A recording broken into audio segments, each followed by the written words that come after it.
PADER continue à battre son plein dans le secteur agricole afin de mettre en place une autosuffisance alimentaire et financière, en facilitant l'accès des populations au matériel agricole et post-récolte. Au total, 6 jeunes venus des régions de Kédougou, Tambacounda, Matam et Kolda ont été formés durant 22 jours au lycée technique industriel minier Mambagirassi de Kédougou. La cérémonie de clôture s'est tenue ce vendredi 6 septembre 2022. Les apprenants ont fabriqué au cours de cette formation un semoir de 3 disques, une décortiqueuse de riz et une égreneuse à maïs. Sadali, coordinateur du PADER, est largement revenu sur cette formation. Aujourd'hui, nous sommes là pour une cérémonie de clôture, une séance de formation qui a duré 22 jours.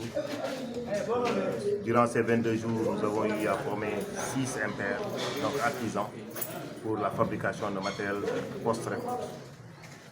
Composés en 22 jours, ces jeunes artisans ont réussi à faire un semoir, une égreneuse à maïs et une décortiqueuse à riz. Ceci montre encore une fois de plus l'importance que nous accordons aujourd'hui au savoir local, à savoir magnifier encore une fois de plus cette convention qui nous lie avec le lycée technique de Kédougou, mais aussi avec les chambres de métiers dans notre zone d'intervention du projet, à savoir Matam, Kédougou, Kolda et Tambacounda. Aujourd'hui, 6 impairs ont été formés, donc pour en savoir-faire de la construction du début jusqu'à la fin d'une machine, que ce soit l'égreneuse, semoir ou bien décortiqueuse à riz. Ça permettra demain de lutter contre cette pauvreté, cette pénibilité du travail dans le monde rural. Ça veut dire qu'aujourd'hui, l'insuffisance du matériel agricole post-récolte dans le milieu rural, ceci avec la formation de ces jeunes, permettra encore d'avoir une vue d'ensemble et de fabrication de ce matériel au niveau, en tout cas, de nos zones d'intervention du projet. Le formateur Oumar Mbodj, par ailleurs machiniste et formateur au lycée technique de Kédougou, a salué l'engagement du PADER, le lycée technique et les stagiaires. Il revient ainsi sur les détails de la formation. La formation s'est bien passée. Pendant 22 jours, on a pu réaliser, je pense, 3 machines. J'avais dit tout à l'heure qu'on a battu vraiment le record de la session précédente. Parce que aussi vraiment, je sais pas, on a réalisé ces machines vraiment à des temps un peu, je sais pas, un peu court par rapport vraiment à la session passée. Grâce à l'engagement des artisans d'abord et la disposition vraiment que le lycée a mis vraiment dans cette formation. Pour ces réalisations, donc, je sais pas, il leur faut, je sais pas, quelques équipements qui ne sont pas compliqués, puisque c'est des techniciens même. Avec les moyens de bord, ils pourront réaliser vraiment ces machines.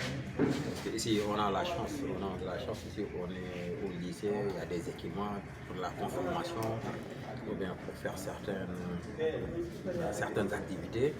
Mais une fois chez eux, avec les moyens de bord, parce que j'ai commencé vraiment dans les ateliers de la rue, donc avec les moyens de bord, on pourra vraiment parvenir à réaliser ces machines. En vue de préparer la saison prochaine, le PADER a signé des conventions avec ses jeunes entrepreneurs afin de mettre à leur disposition des équipements. Ainsi, le coordinateur annonce une enveloppe de 50 millions pour une commande de matériel agricole avec ces jeunes. Écoutons toujours Sadali, le coordinateur du PADER. Ça, c'est une deuxième cohorte. On a eu à former déjà une première cohorte de 7 impairs et aujourd'hui 6 impairs. Ça fait un total de 13 impairs. Donc le PADER, donc chaque impair avec une convention de construction d'un atelier et d'équipement. Ceci va permettre aujourd'hui, ça nous a fait un coût total à peu près de 37 millions de francs CFA pour ces 6 impairs. Donc demain, ces impairs vont essayer de démultiplier cette formation et de la construction de ce matériel au niveau. Donc à hauteur aussi, c'est une subvention à hauteur de 90% que le PADER va mettre. Et le restant, les 10% vont être apportés par l'AMPR. Donc ça veut dire qu'aujourd'hui, sur un montant, par exemple, si on doit finaliser une convention avec une entreprise locale sur 6 millions, l'entreprise ne peut donner qu'à 600 000 et le reste est apporté par le PADER. Est-ce que le PADER va chercher aussi des marchés? Oui, aujourd'hui, actuellement, il y a sur la table à peu près 50 millions que nous allons signer avec les impairs pour la fabrication de matériel post-récolte, à savoir 50 millions déjà pour nos OP, 35 OP qui sont répartis entre la région de Tambacounda et de Kédougou. Le porte-parole des récipiendaires Diallo Kouta a exprimé sa profonde gratitude à l'endroit du PADER pour cet accompagnement de haute qualité. Donc li ñu fi indi mooy jàng te jàng bi yaakaar naa ñun ñu fi ñëw réussir nañu donc réussir bi mooy lan te ku nekk suñu am na loo jot a dugal sa bopp muy loo xamante ni boo demee sa région di nga ko exploiter parce que yaakaar naa ni gudd na te aussi c'était pas facile parce que on est région 2 personnes lañ ciy jël.